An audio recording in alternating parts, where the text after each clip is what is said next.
Vamos a volver.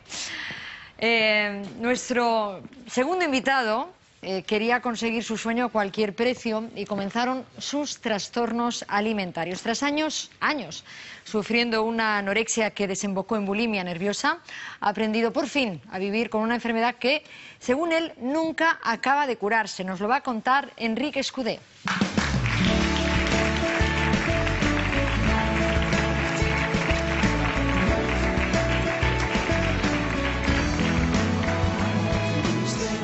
Buenas tardes. Enric, buenas tardes. Buenas tardes. Tú empezaste, muchos, claro, saben quién eres porque tú empezaste en televisión muy jovencito, con 13 años. Con 13 años, sí. Pero con 13 años no empezaron tus problemas. No, digamos que empezó mi carrera artística y podríamos decir que también mis problemas porque empecé haciendo anuncios de televisión, ¿Sí? me apuntaron a una agencia de modelos porque yo quería, no porque mis padres quisieran. Y por la carita que tienes. ¿Qué pasa con la carita? Que es estupenda. Ah, que muchas estás, gracias. Que Oye, estás muy bien, chico. Tú también estás muy bien, ¿eh? Gracias, pero yo no he hecho anuncios. Sigue, Vale. que hablamos de ti. Estaba diciendo que empecé a hacer anuncios y ahí empezó, como si dijéramos, mi mala suerte porque empecé a tener mucho trabajo, empecé a hacer muchos anuncios, ¿no? ¿Y mala suerte por qué, Enric? Pues porque empecé a generar en mí un carácter obsesivo, ambicioso y competidor, con 13 añitos. Ah, ya. Entonces ya. eso fue lo que derivó... Pero qué bien que lo reconozcas. Bueno, imagino que se reconoce con el paso del tiempo, ¿no, Enric? Mira, te voy a ser sincero, yo lo he reconocido ahora, o sea, es la primera vez que lo digo públicamente. Anteriormente lo había dicho por internet o intentando ayudar y tal, pero así en televisión es la primera vez porque escribí un libro sobre este tema y me di cuenta que al explicarlo no solo te ayudas a ti, porque yo al escribir mi libro fue cuando me empecé a dar cuenta de lo que realmente he pasado. Es una buena terapia el soltar. Es una buena terapia, pero es que además me di cuenta también que hay mucha gente seguramente, y sobre todo chicos, que les estará pasando y que yo no tuve ese testimonio de alguien que me dijera que a los chicos también nos pasa, que no es cosa solo de mujeres, ¿no? Eso es uno de los temas que me traumatizó mucho, porque, claro, yo trabajaba de modelo y los modelos masculinos no eran conocidos en esa época, no existía el top model masculino, trabajaban, pero no, solo habían Cindy Crawford, Linda Evangelista, todo ese tipo, ¿no? Entonces yo me empecé a sentir como, ¿por qué yo tengo anorexia si yo no soy una chica, ¿no? Entonces, eso también es un conflicto añadido que yo también tuve que superar. Entonces, un poco lo que decía antes el doctor, que uno se vuelve perfeccionista, obsesivo, y tú dijiste, tengo que ser, en mi campo, el mejor. Y el mejor se traducía en el más delgado. Mi problema es que me empezaron a salir granos en la cara. Acné juvenil. Desde los 13 a los 14 empezó a salir el acné y empezó a menguar el trabajo. Entonces yo pensé que no hacía anuncios porque mi físico no estaba a la altura. Y anteriormente a esto fuimos a un dermatólogo y el dermatólogo me dijo, no puedes comer, para curar el acné no puedes comer chocolate, chorizo, cerdo, ni comidas grasas. Como yo me había desenvolupado este carácter tan obsesivo, el moderar esos alimentos yo lo convertí en prohibir esos alimentos. Y ahí es donde empezó mis problemas con la alimentación que hasta entonces nunca había tenido. O sea, que el prohibirte a ti mismo los alimentos que venían del cerdo, el chocolate, los dulces, las grasas... los fritos... se convierte en... ¿Qué tomabas? ¿Verdura? Al principio empecé prohibiendo eso y comiendo pues una alimentación pues más equilibrada, verdura, pollo, fruta... Pero como cuando se me curó el acné, no volvió el trabajo, no volvieron a llamarme... Esta no es la solución. Me empecé a obsesionar, empecé a leer las biografías de estas modelos que he citado y vi que ellas estaban muy delgadas y yo pensé, a lo mejor es por ese motivo que no me llaman. Y me obsesioné con eso y dejé de comer, fui quitándome alimentos, como ha dicho ella, por ejemplo, pero vi que no era suficiente. Yo me obsesioné con que era ese el motivo y cada vez iba quitando más alimentos hasta que al final eso se derivaba en que cada vez estaba peor. Cada vez estabas tú peor, pero también estabas peor en cuanto a relacionarte con el entorno. Ya no quieres salir porque cuando uno sale va a tomar algo, entonces ya tú no quieres tomar algo, ¿se quedan muchos amigos en el camino? ¿Se van dejando? Sí, pero también yo de eso tengo la culpa yo. Porque yo mismo me creé un carácter, pues eso, obsesivo. Entonces, la gente de mi edad jugaba al balón o a la hora del recreo hablaba de cosas que a mí no me interesaban. A mí solo me interesaba salir por televisión, hacer muchos anuncios y ser el primero de mi agencia de modelos. Y entonces mis compañeros de trabajo de escuela no eran eso. No compartían eso porque para ellos era un mundo totalmente Era un mundo distinto, hablaban aparte. de otros temas que a mí no me interesaban. Entonces, Claro. yo O sea, que no vivías tenía un amigos. mundo ajeno al de tus compañeros, así que eres tú el que se va distanciando. Exacto, fui yo mismo. En casa, Enric, tu madre. Mi madre, yo siempre digo que mi madre es una santa, como todas las madres, imagino. Bueno, Mi- las hay más y menos. Las hay más y menos, sí. Mi madre es la que lo ha vivido, toda mi familia lo ha sufrido. Mi madre la que más, porque lo vivía en primera persona, es la que por la mañana me veía que yo no me quería levantar de la cama, el que no quería ir al colegio, el que no quería comer. Siempre, muchas veces, al escribir el libro me pregunté, haciendo memoria, y pensaba, ¿y mis padres por qué? ¿Cuál fue su papel? ¿Por qué ellos lo permitieron? Y luego mi madre me lo recordó, porque yo también he tenido muchas lagunas, ¿no?, de memoria, eso sí que lo he notado, Sí. que cosas no las recuerdo. Y mi madre me recordó, ¿tú no te conoces? ¿Tú no sabes que eras intocable, que eras insoportable? Es decir, a mí no se me podía llevar la contraria. Entonces ellos intentaban que comiera, pero yo me negaba. Es decir, a mí llevarme la contraria quería decir un escándalo en casa, una de problemas que al final ellos sufrían, pero intentaban que comiera, pero claro, no podían ponerme la comida en la boca. Tampoco en tu caso se le puso el nombre y el apellido a la enfermedad. ¿No se habló nunca de anorexia? En esa época no se hablaba tanto y no conocíamos la enfermedad, ni tan solo al médico que yo acudí. Yo acudí al médico porque me dolía mucho la cabeza, tenía muy fuertes migrañas y el médico no supo detectar que tenía anorexia. Nosotros tampoco lo sabíamos. ¿Estabas muy delgado, Enric? Estaba muy delgado y él me decía, tienes que comer más. Que Hacías esto... mucho deporte también, ¿no? Eso fue posterior. Ah, perdón. Fue posterior. Al principio de la anorexia, cuando no comía no podía hacer deporte porque no tenía fuerza, ni física ni mental. Hasta dejé de ir al colegio, fue bastante trágico. Pero el médico no detectó que tenía anorexia. El médico le dijo a mi madre, por favor, Enric, tienes que comer más, que esto va a derivar en cosas más graves, eso no es normal. Mis padres también veían que eso no era normal, pero como te he dicho, era bastante insoportable, era bastante difícil de tratar y ahí pues tengo yo la culpa, ¿no? Pero bueno, lo hicieron lo mejor que pudieron. Mi madre sufrió mucho, porque me sabe mal por toda mi familia, pero más por mi madre, porque le di unos años muy infelices, años que fuimos los dos muy desgraciados, ¿no? Y que ni se lo merece ella, ni a lo mejor ni me lo merecía yo, pero pues tuvo que ser, ¿no? O sea, fue así. Comentaba yo que de la anorexia pasaste a la bulimia.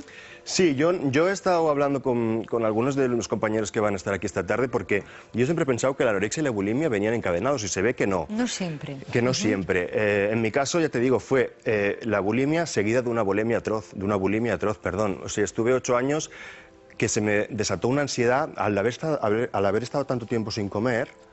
Cuando hice el cambio, empecé a comer, pero exageradamente sin hambre. Es decir, yo comía lo normal, lo que estipulábamos que era sano, pero después me iba al armario de los postres y devoraba los postres que comprábamos para toda la familia, pero solo una persona. Es decir, si comprábamos croissants, ensaimadas... ¿Te lo comías me lo comía todo arrasabas? en una comida.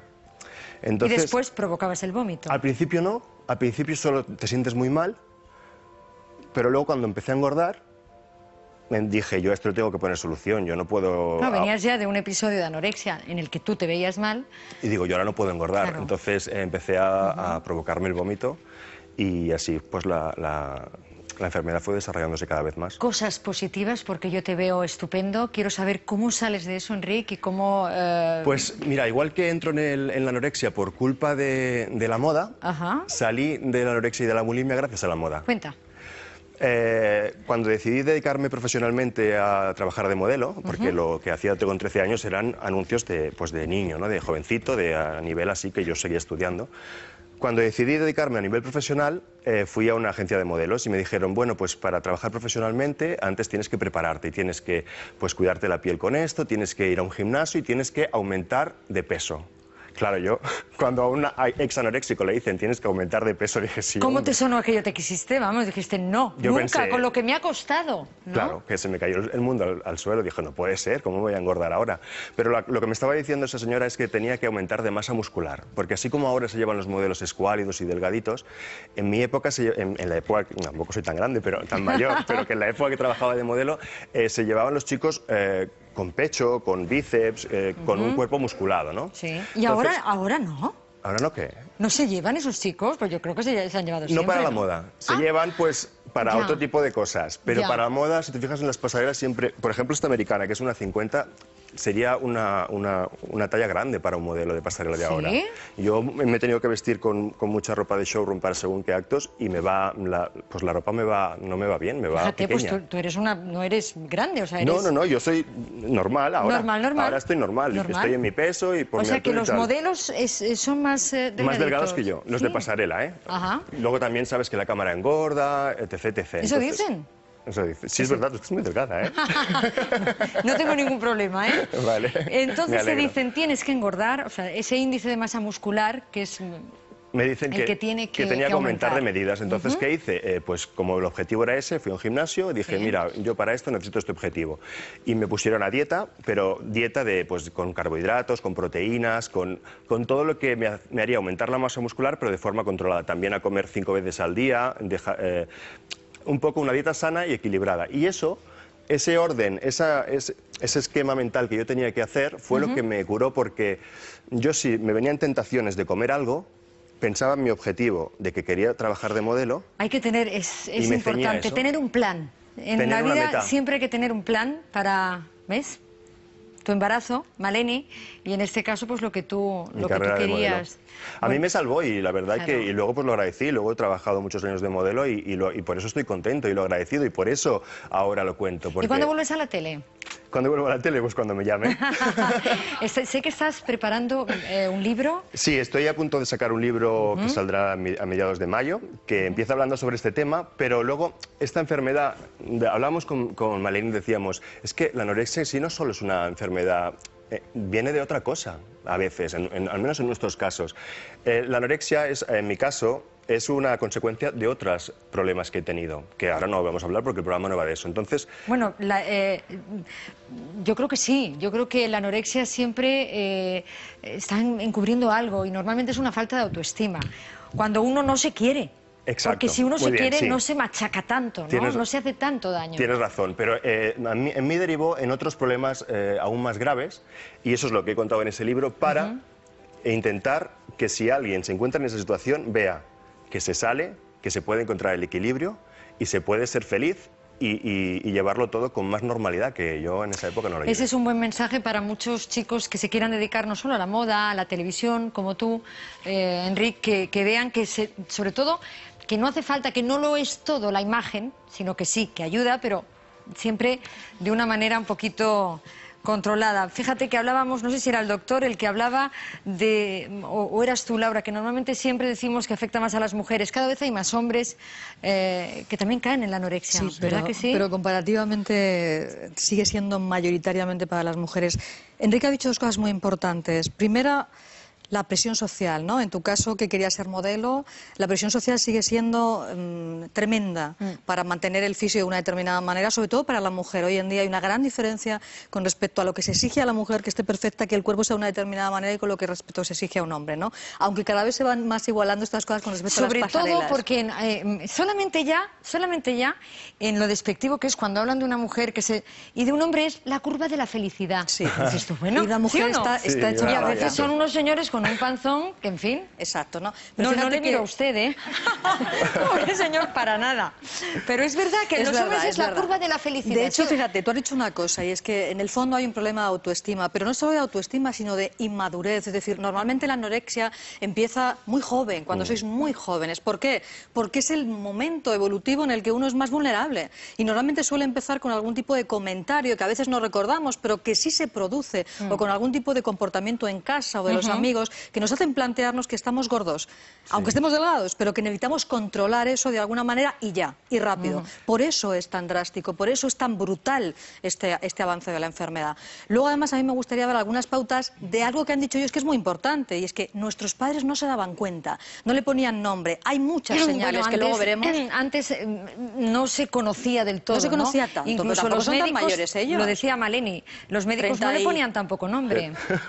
No, son jóvenes, 35 pero... tendréis por ahí, no creo que tengáis Por ahí va, más. sí. O sea, tampoco hace tanto, quiero decir que hace Sí. 20 años. Tampoco hace tanto. Eso quiere decir que lo que pasa que a veces, si no nos enseñan cómo podemos detectar señales de alarma, no las vemos. Luego yo creo que estaría bien que diéramos algunas... Pero ¿eh? por eso también, y eso lo voy a decir desde aquí, me comentaban los redactores que muchas veces es difícil, y, por ejemplo, en un tema como el de hoy, traer a personas que han superado algo así. Yo creo que mientras sigan estando ocultas esas personas, esos testimonios no lleguen a la gente no conoce el tema, no conoce el problema, y unos padres en casa no saben qué es lo que está ocurriendo con su hija o con su hijo en este caso, ¿no, doctor? Hombre, yo creo que en los últimos 20 años se ha avanzado bastante en la información a la población. La mayoría de la población sí que conoce los trastornos de la conducta alimentaria.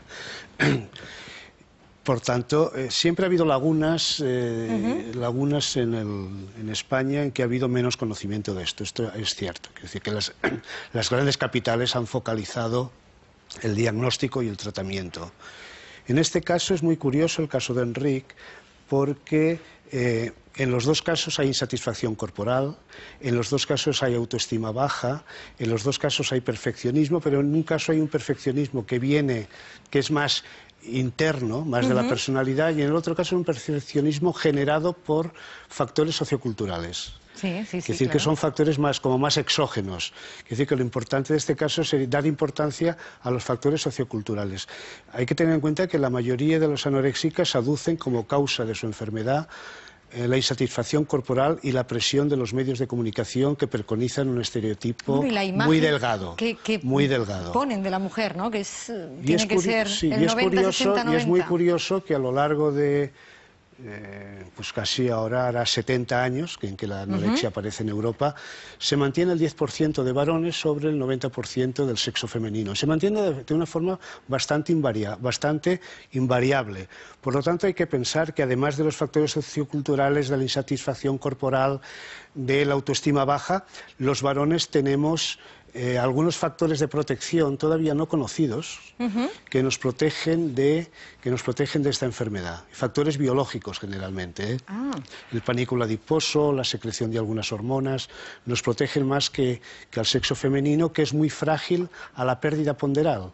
A la primera pérdida de peso, las muchachas fácilmente entran en la enfermedad. En los varones es más fácil recuperarlos.